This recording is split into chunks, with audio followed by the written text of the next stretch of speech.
அம்மா சேனலை சப்ஸ்கிரைப் பண்ணுங்க, கமெண்ட் பண்ணுங்க, பெல் பட்டனை கிளிக் பண்ணுங்க. Bye. Hi, this is Keerthi from Keerthi's hub.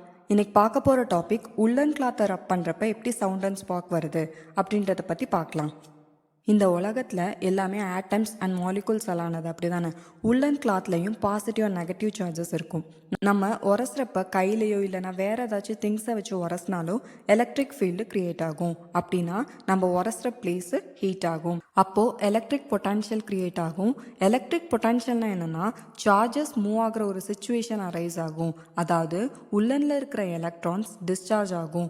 அப்படி டிஸ்சார்ஜ் ஆகிறப்ப சவுண்ட் அண்ட் ஸ்பார்க் ப்ரொடியூஸ் ஆகும்.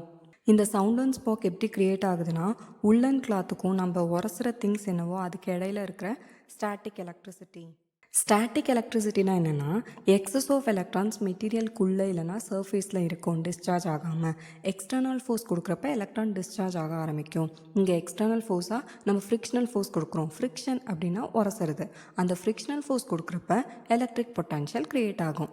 எலக்ட்ரான்ஸ் டிஸ்சார்ஜ் ஆகிற அந்த சுச்சுவேஷனுக்கு பேர் எலக்ட்ரிக் பொட்டன்ஷியல்னு சொல்லுவோம்.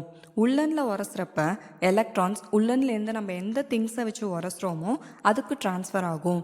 அப்படி ட்ரான்ஸ்ஃபர் ஆகிறப்ப தான் ஸ்பார்க் அண்ட் சவுண்ட் க்ரியேட் ஆகுது. உங்களுக்கு இந்த டாபிக் புரிஞ்சிருக்கும்னு நினைக்கிறேன். நெக்ஸ்ட் வீக் புதிய டாப்பிக்கோட பார்க்கலாம். நாளும் அறிவோம், அறிந்ததை பகிரும். Good luck.